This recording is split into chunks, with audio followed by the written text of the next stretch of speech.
I just peed myself in public. No, not because I had to go and there wasn't a bathroom close. There was one within range. Sometimes you just have to put yourself in tough situations to overcome adversity. Oh wow! You peed in your pants! What type of lunatics do we here at EmKay deal with on a daily basis? Well, I don't want to go there. Today, I would like to go back and deal with the lunatics over at LinkedIn. I'm Robin. Welcome to LinkedIn Lunatics. As per my last email! I've never had to do that. Hopefully I never ever do. I sold my first forklift. Hell yeah, brother! Get that commission! Hopefully it's good and you are paid well, my friend. Ryan Whitehouse. NFTs, blockchain, crypto, metaverse, whatever those last two are, at McDonald's full-time present 1 month. I'm an NFT, blockchain, Web 3.0 enthusiast and investor. I've also been a fry cook, a fry cook? What the fuck? A fry cook at McDonald's? You could just be a cook, a fry cook? Is that what they're actually called? I mean, I know that some of them cook fries, but I mean, you know, also I know what fry cook means, okay? Let me make some jokes without you thinking I'm stupid. Why not give up on fossil fuel and work on what? Stirling engine generator for a 100% clean power generation? So, what's the heat source in that setup? You can't get energy from nothing. You can us anything, but I think an electric water heater. Same as they use in electric cars now. Colin, in this house, we obey the laws of thermodynamics. I don't know why I pronounced it that way. I apologize. It just sort of came out that way and I rolled with it. Also, why would you obey the laws of thermodynamics? That seems incredibly boring and basic. Don't let bullies get to you. Write poems instead. I spent a year being harassed and extorted for money on LinkedIn. A sad little excuse for a man decided if he shouted his lies loudly and often enough, he'd get me to pay him to go away. I didn't, obviously, but I did find a more creative way to eventually shut him up. A diss poem. And as it's National Poetry Day, here it is again for you to enjoy. There's a man who we'll call Russ, and he's making a big fuss because he thinks I owe him money, and I find it rather funny. He claims I've stolen content, but to all it is self-evident that my creativity comes naturally. It flows wild and free, sometimes annoyingly. But you see, he's been going on a year, like a mosquito in my ear. And yes, I've spoken to my legal bods, who laughed and said, it's rather odd to threaten you with court when his evidence is short, or completely non-existent. But my gosh, this guy's persistent. So to Russ I say keep going. Your engagement is slowing. And your credibility, as you post maniacally, will surely be shot to pieces. If you want to raise some cash, stop behaving like an ass. You're trying to get a job, so stop acting like a knob. Harassing me was amusing, but clearly you're still losing. So give it a rest. Names change for legal reasons. Don't let bullies win. Laugh at them. They really hate that. That poem was so close to being a masterpiece, but a lot of it just sort of fell flat for me. I loved the message, but did not like the prose and flow at all. Cultures of innovation? When a recruiter with an Indian name contacts you about an unsolicited position which bears no relationship whatever to your resume, it's almost certainly an offshore, contingent recruiting operation. Organizational development, cultures of innovation. People can't resist change? Is that what that's supposed to say? Ella Willis, content creator, speaker, and illustrator. You know, as someone that does, technically speaking, create content, I do make videos at my channel that you can see the link down below for. I just don't like the term content creator. There's something that almost feels delegitimizing about it. That's not a real word, but I just said it for the case of making this point. There's just something that feels weird about it. I don't know. I don't know, man. Leave me alone. I recently got called into a meeting with no context. Here's how this was genuinely painful for me as an autistic person. Panic that I have done something wrong. Rejection sensitivity can be triggered by the unknown. Feeling unable to plan how to act or prepare. Planning and understanding a social situation is key for me as an autistic person. Paralyzing anxiety. I can't think of anything else. I feel sick. My brain is running up so many scenarios because I don't have context for anything else. Anger that this could happen despite expressing my needs for clarification and transparency. Fear that the conversations that may happen will lead to tension and overwhelming emotions. Taking autism out of the picture, providing employees with clear and concise information about meetings, requests, and work is so important. I've spoken before about how asking for clarity is often seen as confrontation, but I think it's a basic ask for an employer. It's unfair to put people through the anxiety of not knowing when even a simple one-line explanation could alleviate stress. As someone who is also on that spectrum, I can agree with some points, for sure. I do know that there's only so much that truly can be done before everything grinds to an absolute halt, at least in my experience. Not taking away any of the points that you're making here, for sure. Everything can and should be as accommodating as possible, for sure. Absolutely. And it is unfair to put people through the anxiety of not knowing, but not knowing is just kind of how we all exist. Again, I am not against any of the points here. I do believe that to whatever extent you can go, you should go, especially when it concerns making people comfortable and feel less like a cog in your stupid goddamn machine. Really forced metaphor here. I just bought an apartment in Paris, and it was total culture shock. Here's why. I grew up in Australia. That nation is only 123 years old. Old Aussie houses were built in the 1960s. I also lived in New York for 2 years. Ownership is important to Americans. They don't like anyone limiting what they can do with their things. But that's not the case in Paris. My building was constructed in 1870. The exterior hasn't changed at all in 154 years. And the government says I have to keep it that way. Nobody's bothered by that here because they have a different mindset. They see themselves as a guardian who will look after the house for a period of time. Yes, the deed technically transfers ownership, but the way it's written, you're just adding to the list of previous owners. It's like this historical document that traces the provenance of the building. And I think there's a profound lesson here for SaaS founders and executives. Oh, software as a service founders and yeah, sure, that, Also, ownership is important. You want to know why ownership is important? It's not necessarily that I'm being told what I can or can't do with my things. It's that it means that I no longer have to pay some douchebag $1,900 a month when I could be paying $900 a month via mortgage, or not at all. That's why ownership of where you live is kind of important for people over here in the Americas, okay? Or just in general, all right? It's just better. We all deserve a goddamn home. Give thousands of headphones to deaf people. Here's why you should give thousands of headphones to deaf people. Say whatever you want, but you cannot get rich without first being generous. That's why every weekend I give thousands of headphones to deaf people. Right. Sure. Every weekend you give thousands of... it doesn't matter. And it's to show them that just because you cannot experience the usefulness of a gift does not make it less valuable. Okay, I'm sorry. I'm going to stop you right there. If you are indeed spending probably hundreds to thousands of dollars to do this every single weekend, by now, someone would have kicked your ass, right? That contributing all that e-waste to almost insult people, if not actually just straight up insult them. This feels insultingly rude, even though this person is fucking lying, for sure. Oh, and speaking of value, here's something I just recently learnt. You just learnt that, did you? That when I read a book, the book gains value. Now you can scream, "Preach, Pastor! Welcome to church and happy Sunday, everybody." You're a goddamn idiot. You're actually I'm a moron, and I feel confident calling you stupid. Something else in the pic is leaving stealth mode. We have a very exciting announcement, friends. In case you missed it, our sweet baby Muse just recently came out of stealth mode. What the hell does that mean? I'm not sure being pregnant is all that stealthy. You don't need a weekend. You need work you love that you do all the time without break. You don't need a weekend. What you need is work you don't need a weekend from. The weekend concept is barely 100 years old. It's a modern invention. What you really need is work you don't need a weekend from. Okay, you already said that. You'd be amazed how much faster you get your goals done when you don't go backwards 104 days a year. I'm sure this will piss people off, but you don't need a weekend. Hey, Alex, shut the hell up. I understand what you mean. This is just a shittier version of do what you love and you'll never work a day in your life. This is a significantly dumber goddamn version of that, okay? If you're planning on cheating on your husband, make sure you log out of your LinkedIn account beforehand. Oh, uh-oh. Morning all. My account has not been hacked.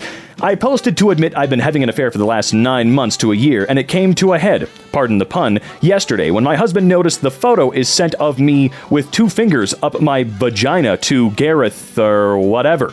To which he responded with a picture of his, what is that word? Oh! I flashed up on Instagram and my husband saw it. I have moved out of the family home, which I have wrecked, having previously shared it with my 3 children, and am currently setting up a temporary home in a friend's spare room. Due to the issues being experienced, I am not working for the remainder of the week, but will be back in full flow work-wise next week. Thank you for all your concern, but it is really not necessary. I'm a big believer in living by your decisions and owning them, regardless of their type. Isn't that just beautiful? LinkedIn needs moderators at this point. Yesterday, I bought a Kit Kat, but forgot to eat, busy in work. Suddenly, today in the evening, I found that Kit Kat and I ate it. Sometimes while working, we forget to take a break, and this Kit Kat realizes me that life, mine, break, what? Okay. I don't know what you just started to say, but, yeah, take a break. Jeez, LinkedIn freaks me out. Maybe take a moment before you post. Think it through. If you see anything today on LinkedIn, let it be this. Tag someone who needs to see this too. Happy Friday, all. Image by someone on Instagram. You are ready. Jump. Hi, how's your day going? Lol, your red receipts turned on? Are turned on. Lol, rude much? I bet you wouldn't talk to me like that if I had you bent over, getting stretched out. Hey Dylan, what website do you think you're on, dipshit? I'm gonna be real with you, boy. Boy, because you're acting like one. You're probably older than me, but you deserve the moniker boy. So where do you think you are, dude? Owner of Power Wash Near Me LLC, the best rated exterior cleaning company in Westchester County, specializing in residential and commercial roof cleaning, house washing, power washing, gutter cleaning, and window cleaning.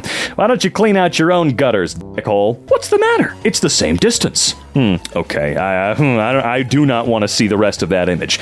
Great post. Let me expound on it though. Barbed wire equals sexism, alligator equals racism, brick wall is jealousy, privilege or last obstacle equals glass ceiling, and from the beginning, ball and chain is systematic oppression. If you don't understand this, ask a woman of color. Better yet, ask any member of a diverse community. Carry on. If you're going to burn bridges, go down in flames. Someone had too much pudding, obviously. What? Oh my lord. LinkedIn Park. Applied so hard and got so far, but in the end, I wasn't even hired. Are these actual images of them, by the way? I know what you're thinking. Why are you even asking? 99.999%. Probably not. It's just a low-resolution image. Despite how it looks, I always want to make sure. But there's something that feels incredibly f***ing gross about this. Meanwhile, on Business Insider's Emily Stewart says that LinkedIn being a cringy space is well established. The issue has been dissected on Reddit, in the media, and even by LinkedIn itself. LinkedIn is just a weird space to be in the first place. It's a jobs board with a social network layered on top of it. It's an artificial space where everyone is trying to put on their best face, but one that leaves people feeling quite exposed. Why does LinkedIn feel so cringe? And is it possible to post there without being cringe yourself? Stewart decided to reach out to some experts to try and find out, which was an embarrassing endeavor on its own. Do you think posting on LinkedIn is embarrassing? Thank you, Business Insider. I do believe it is. Most recent update. Attention, sexy Florida boys that want a porn career. Cool. You're here. If you are kidnapped, don't call your parents. Call your HR. They will negotiate better. Okay. The head of security at Ashley Madison's parent company doesn't understand the risk of saying too much on social media. Wait, isn't Ashley Madison the affair website? Who are you hiding from and why? Most of the people who are OPSEC, obsessed on social media, do not have good answers to these questions when pressed. What? This Ivy League graduate believes flat tires are a test of resilience, separating the weak from the strong. There are weaklings who have a mental breakdown when they get a flat tire on the side of the road. And there are strong, resilient folks who forget to mention that flat tire at dinner that night. Oh, you're so fucking cool, Nick Huber! Stress is relative, and your ability to deal with it is a muscle. Exercise it. No, I don't believe in that one bit. No one should have to go through stress in order to feel like a normal person, or to feel resilient, or to feel worthy, or anything like that. Bro fixed a flat 2 years ago and won't stop talking about it. First world problems. Fire Festival's founder can't read the room. Wait, I thought this dude was in prison or something. Come have dinner with me. Let's play with fire. Okay, I did wonder about the whole prison thing. I guess he was released in September of 2022. He was supposed to serve 6 years, but he served less than 4. And has to pay $26 million in restitution? Yeah, dude, why don't you start making jokes about the reason you went to prison? All right. Been interviewing a ton of salespeople lately. Funny to see how little confidence that some have. Yes, I will 1000% measure how much you believe in your abilities by how much base you need. By the way, if you're a plus A player and have experience in software as a service, hit me up. First year... What? Plus 300K, and we'll sell the best software in transportation and logistics. Posting this on Saturday because I need someone who can/will compete every day. Yeah, competing every day. That sounds so fun. Idiots! You're losing valuable seconds!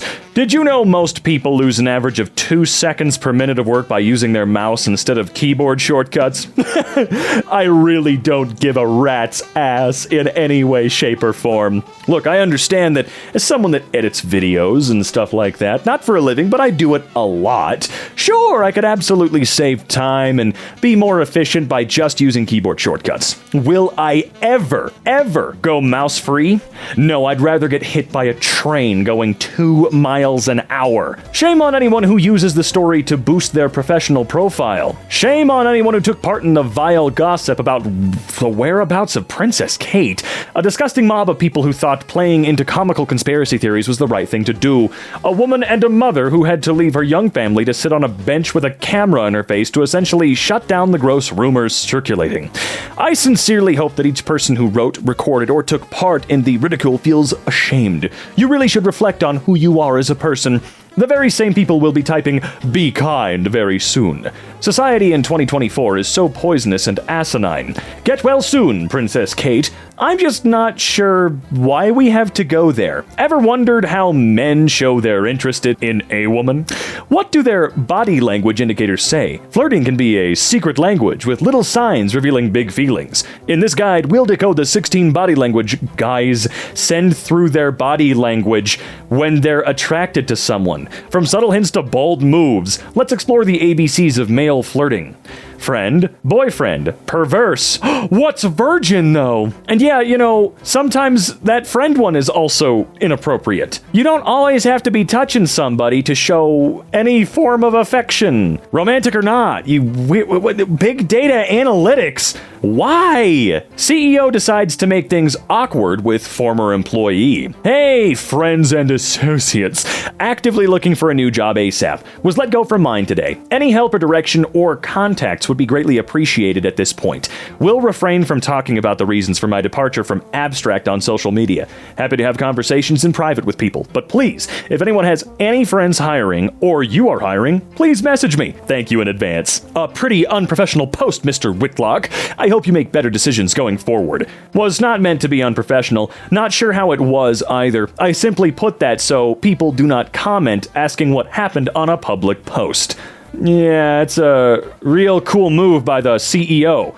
If your title is CEO and it's not just the letters you gave yourself because it sounds cool, that's a really pathetic, childish little move you pulled there. Having 3 kids feels like having no kids. That isn't a crazy statement. Why? Because everything in life is relative. If you have 0 kids, 3 seems like insanity. I have 5 kids. When 2 of them are gone, it feels like I have 0 kids to me. Every single thing in life is relative. What the are you talking about? I have 3 kids. When 2 of them are out of the house, it feels like I have 1 kid to me. If this helped you, please share, like, and subscribe. This feels accurate. Skills are very important, but attitude and drive are what get you there. From a leadership perspective, taking the time to coach and develop someone who may at the start lack informal blah blah blah, you don't hire for skills, you hire for attitude. You can always teach skills. Almost started crying in a customer implementation call today with Apollo.io. I get pretty emotional when our customers tell us we're making a huge impact on their organization. Being told that there are parts of the product they've never been able to showcase before, or that they've never seen the demo environment look so good makes my heart explode. Every day, our team works incredibly hard to deliver an exceptional experience to our customers, but hearing you're achieving that goal is one of the greatest feelings in my life. CEO praises someone for taking a call at 2 a.m. in minus 17-degree weather. This week, I led my first board meeting as CEO at Protect Our Winters. I knew one of our board members, Conrad Anker, would be climbing in the Khumbu region of Nepal, it is Khumbu, right? Near Mount Everest, and time zones would be challenging. Here's Conrad dialing into our meeting at 2 a.m. local time. He found internet, but not heat in minus 17-degree temperatures. So, just bundled up in the North Face mountaineering gear for a 3-hour discussion. We noticed partway through the Zoom that his water bottle had frozen solid. This is the level of commitment I see from our POW team, your prisoner of war team, on climate action. Athletic excellence is the perfect mindset and metaphor for this challenge. Like Conrad, we're showing up in all conditions for the climb ahead.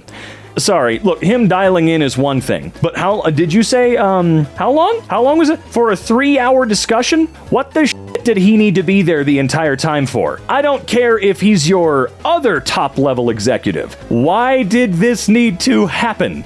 Genuinely.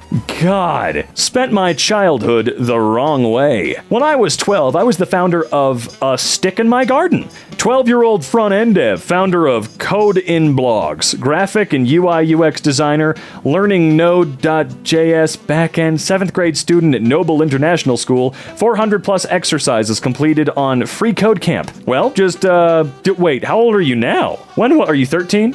Or are you like 27? That's the real difference here, I guess. Chief Mom Officer, the family circus, self-employed. At the start of the pandemic and birth of my second child, I took a planned temporary leave to head up my household, aka family circus. As co-founder and head of operations of this rapidly changing startup in the unpaid labor space, I've accomplished the following. Created efficient household systems to meet diverse set of stakeholder needs across family segmentation in a rapidly changing and demanding environment. Improved food sourcing process, cutting food budget by 12% and reducing time to shop by 60%, allowing that time to be reallocated to higher value activities. Displayed exceptional negotiation skills in an always-on environment of out-of-scope toddler requests. Well, I mean, that's probably the most valuable thing you can bring to the table, and I'm not even making a joke. I mean, look, if you can handle toddlers effectively, you've got more experience than anyone else on the planet in dealing with high-level executives in every company on the planet. I'm almost certain of, by the way. Effective change management as company shifted its role into healthcare in Q4 and Q1 while deploying COVID, RSV, 3 sinus infections, 2 stomach bugs, and 4 respiratory illnesses over 6 months. Consistently mediated conflict while multitasking for stakeholder demands and created a culture of unity, coached for emotional resilience. Man, that's frickin' crazy. I did a lot less than you did, I'll be real. Did they actually count, or are they just bluffing? Recently, I filled a position that attracted 3,360 applicants and 7 referrals. 1,662 weren't located in any of the listed hiring locations on the posting. Welcome to people trying to expand their horizons and maybe move and try something new. Screw them, I guess. 739 applicants required visa support, which we couldn't provide, also listed on the posting. That's a little different, I'll grant you. 763 of those applicants didn't showcase the basic skills or experience we needed for the role. I really want to know what the role is now. 124 resumes were shortlisted for the hiring manager to review. 43 candidates were selected for a recruiter screen. That's only 1.28% of applicants. Who gives a shit? 21 passed the screening and had an opportunity to meet with the hiring manager.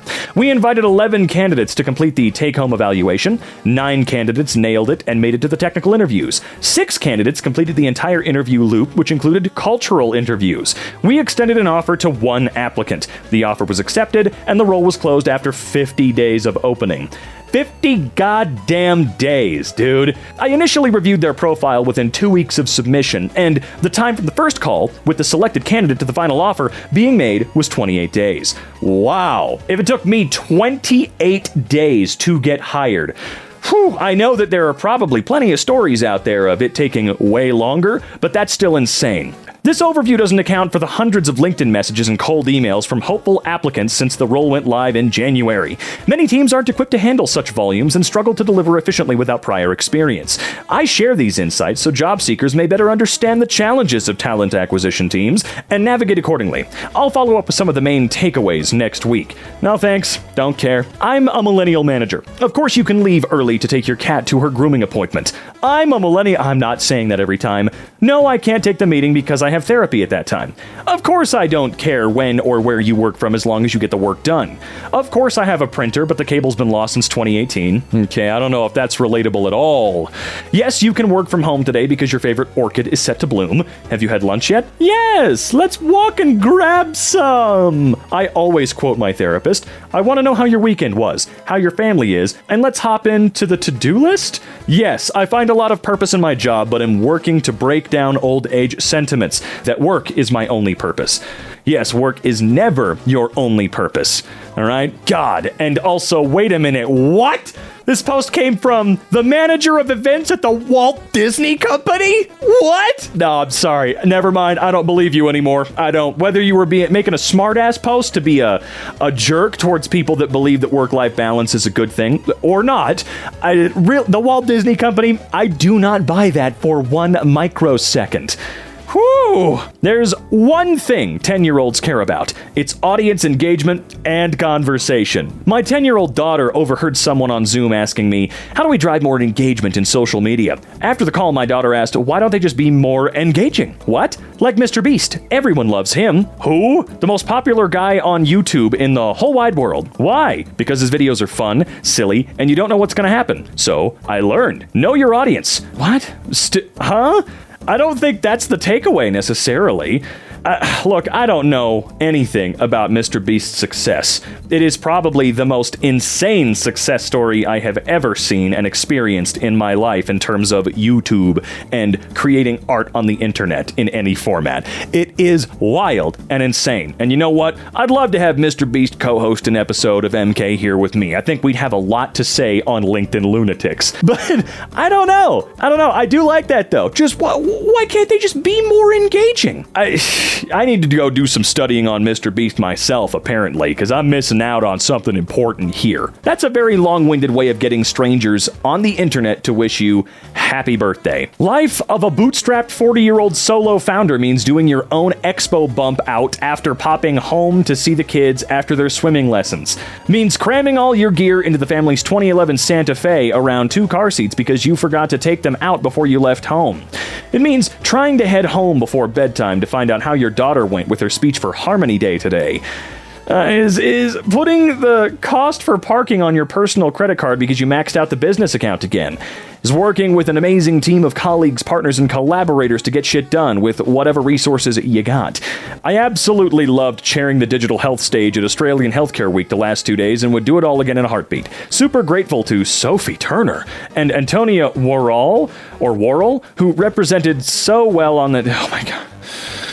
Oh, okay. And I got a few levels left in me. You know, that's great, man. It's hard to imagine why recruiters sometimes get a bad rap. Ghosted? You probably deserve it. Lots of talk about how recruiters are ghosting candidates, and candidates place all the blame on the recruiters. Sometimes you deserve it. Wrong. Sometimes you should do your job. And I don't always have time to call and tell you all the reasons you're a bad candidate or human. Well, first of all, you have no right or reason to ever call and tell me why I'm a bad human, asshat. So get that straight right now. God, the arrogance in that statement. Backstory. I placed a candidate on an assignment. Candidate called and needed to resign due to health reasons. I get it. I'm not one to get in the way of your personal needs or issues. After the candidate left, the manager scanned through all emails. Manager sent me the email chain of the candidate negotiating an offer with another client and staffing company on work email. Well, that role must not have worked out because a few weeks later, a candidate reached back out asking blah, blah, blah, blah, blah, blah, blah, blah, blah, blah, blah, blah, blah, blah. I'm sorry.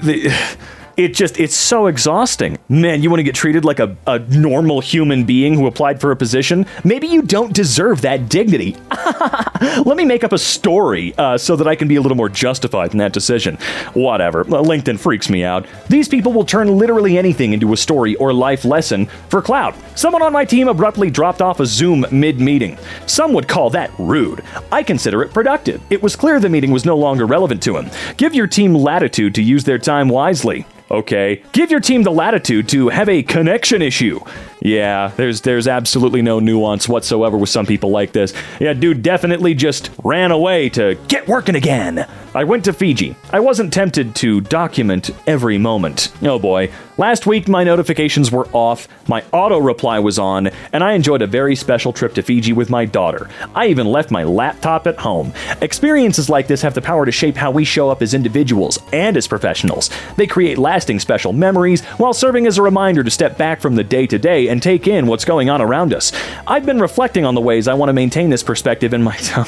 Man, you really got ahead of yourself. Or not ahead of yourself, you really went all in. You know, you left all your work crap at home, and it's clear that the entire time you were trying to figure out a way to spin it so that you could at least post something on LinkedIn when you got home rather than actually being present the entire time.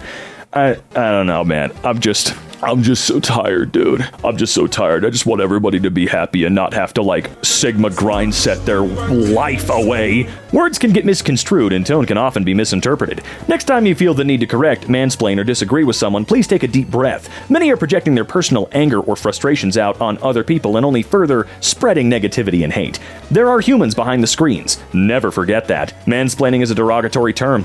Do better. You know what? That's gonna do it for me. It's honestly just gonna... This is one hell of an exhausting subreddit. Love it, but it's crazy.